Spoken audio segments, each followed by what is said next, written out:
Hey guys, good. Hey guys, this is my second day here in South Korea. So magbe-breakfast lang ako and then ayun, so bihis na, then we have another activities for today. Naglalakad na tayo papuntang subway. So I'm going to Gyeongbokgung Palace. So we'll see kung maganda doon. So wherein you can wear their traditional costume or ano ba yun? Damit nila. Ayan. Diba? Guys, check lang, no? Currently, -4 yung yung weather ngayon for today's video. Sobrang lamig and nagnanab na naman yung mga finger ko. Ayoko mag-gloves kasi nga hindi ko nahahawakan yung phone ko. So mali yung mga nabili kong gloves. Kasi nga tawag dito, hindi ako nag-check. Ayan, so pupunta kayo ng South Korea, just make sure na yung gloves nyo ay tama. Akma dun sa winter. Ayan. Bili lang ng bili sa Shopee, no? Ayan, so tara, samahan nyo ako magpunta sa Gyeongbokgung Palace and for today's video sa mga gagawin ko ngayon. Alright, let's go! Ayan guys, so nag-reload ako ng card ko, ng T-Money ko. So dito kayo mag-reload.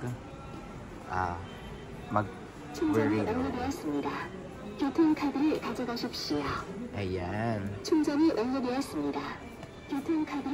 Hindi ko alam kung anong nangyari kung na-reload na. So this is my T-card. Nag-reload ako ng parang nasa 15,000 won na yun nandito. Check ko na. Tara, let's go. Ayan, nasa train na ako guys, as you can see. Ayan. Yan ang itsura ng train dito. Okay. Punta tayong Gyeongbokgung Palace. Ayan yung guide nila guys. So lagi mo lang titignan yan. So lagi meron kayong translation para ma-check nyo kung nasaan na kayo. Ayan. Gyeongbokgung Palace. Let's go! Dito na tayo guys kung saan pwede mag-rent ng costume. Ayan. Ay, si Kuya. Laban na laban si Kuya. Ayan. So let's go dito sa Self Studio. Let's go kung maganda yung hanbok sa atin.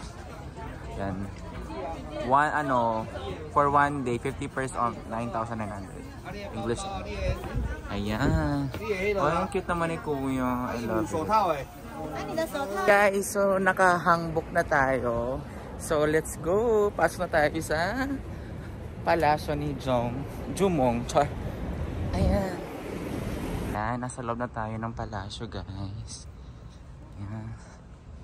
Yung entrance guys, ang laki niya.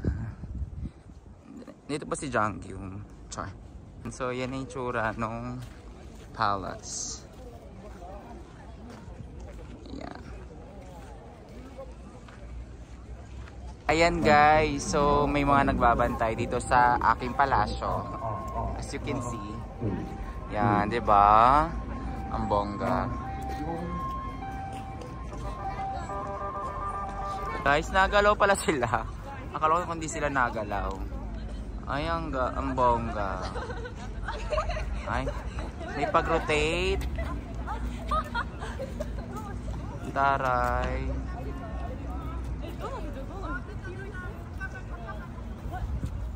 Kaganda ng mga prinsesa ng palasyo.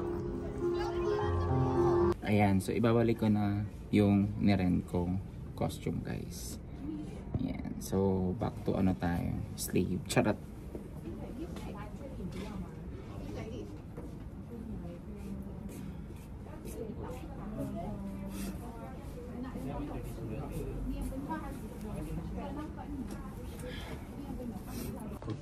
Ayan guys, so nagutom tayo. Nagpunta tayo ng 7-Eleven. So this is my lunch for today. Ayan, dahil we have so much to do today. So it's a lot of work here in South Korea. So you should be ready. No, dapat ready ka sa lakaran. Hindi na nakapag-lunch. So, kakain lang muna ako. Then, punta na tayo ng Namsan Tower. Okay. Ayan guys, so currently, nasa Chungmuru Station ako. I'm going to Namsan Tower, Seoul Tower. Diba? Ang ganda. Ito yung favorite Korean character ko. Ayan, diba? Ang gwapo niyan. Mga movies nila, mga upcoming movies nila. Diba? Ang cute.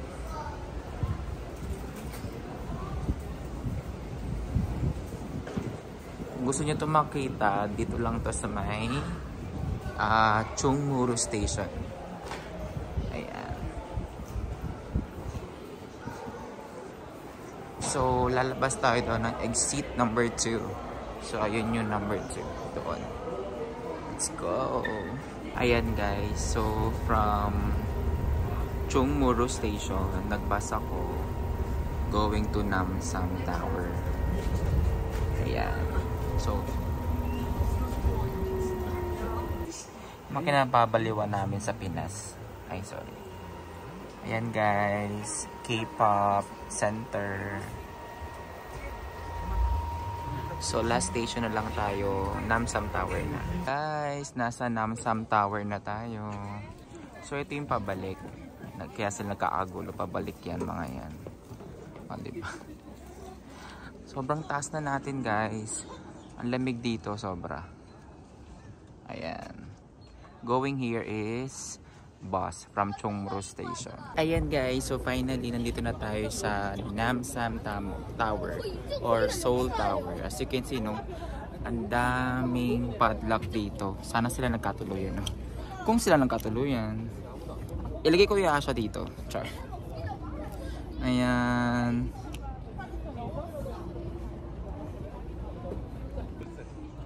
Ayan, love lock. Yung iba kalawang na, oh. Dami. So, how much is the love lock? 18,500. So, yun yung mga presyo nyo guys. Tapos, pindutin nyo dito. Lalagay nyo. Tapos, ayan. Amount input. Small na dito. Diba? Kasi magsa-sunset. This is the best time to go here. Kapag nagpunta kayo dito, sunset talaga dapat. Buti sinunod ko yung sinabi sa akin. Ayan yung naman sa doon sa taas yung observatory.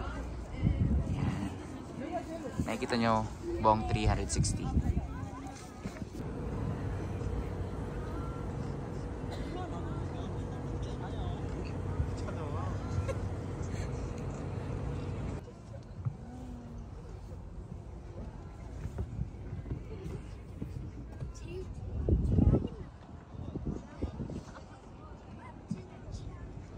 Yan guys, so finally nasa loob na tayo ng Namsan Tower, pero hindi tayo pumasok sa pinaka-observatory niya.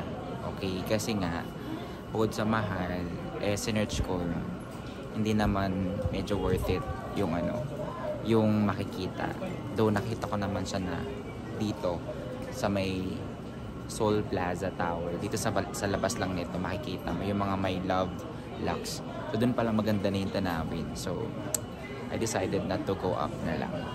Ayun, so ang maganda rito is sunset ka pupunta. Tapos, abangan mo yung mga lights kung ano yung makikita mo na lights doon sa Namsan Tower. Kasi, sa Namsan Tower, guys, trivia lang, meron siyang ilaw na yellow, red, blue, and green. Basta, ang natandaan ko lang doon is maganda kapag ang color niya is blue, ibig sabihin good. Kasi yung tower nila dito maganda, may silbi kasi it indicates the problem in terms of the air, if kailangan magmask ng mga taga South Korea or hindi. Basta pinaka worst is green or red pala, red and yellow, yon. Ibig sabihin, may something sa hangin na kailangan nila mag-mask. So, napakagaling ng South Korea, no? Grabe. Kaya palang kikinis nila. Sa air pa lang, sobrang conscious na sila. Okay, so, baba na tayo. Babalik na tayo ng Chungmuru Station para makapag-gala tayo mamayang gabi sa Insadong. Okay, let's go. Ayan mga beshi. So, next stop natin is Dongdaemun Plaza. Okay, so from Chungmuru Station, one station going to Dongdaemun Story and History. Yan, tapos maglalakad na lang papunta doon sa station. So, let's go. Tingnan natin yung itsura doon. Yan guys, so nasa Dongdaemun City Plaza na tayo. Yan. Yan guys. Diba? Yan yung tsura niya. Bumaba lang ako sa may Dongdaemun Story and Culture. Ganda oh, may pa-heart sila dyan. Bongga. Ano pang meron dito? Ang lamig, sobra! -10 pala ang ngayon, weather. Ayan, so malapit na tayo sa accommodation ko. So ang gagawin ko is kakain lang ako dito ng mga street food sa Myeongdong kasi nakakabusog naman na talaga. Ayan, so maghanap tayo ng kakainin. Ayan. Guys, may napili na akong kainin. Hindi ko pa ito na-try kagabi. So, ito kakainin ko. Ito yung kakainin ko. Yan. What did you call in this? What is this? This one? Or this one? What is this one?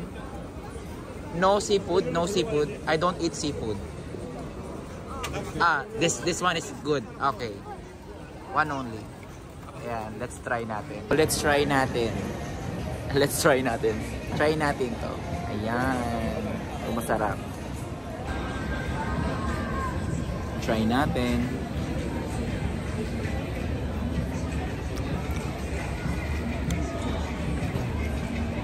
Sarap. Hindi ko anong tawag dito eh. Basta may seafood, may sausage. Iba ba?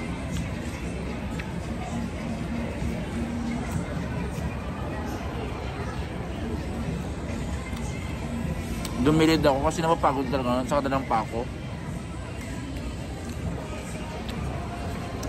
Kain. Ayan guys, may tataray tayo ulit. Tingnan natin tong vegetable pancake ni Kuya. Vegetable pancake. This one is vegetable pancake. Try natin. Let's try this.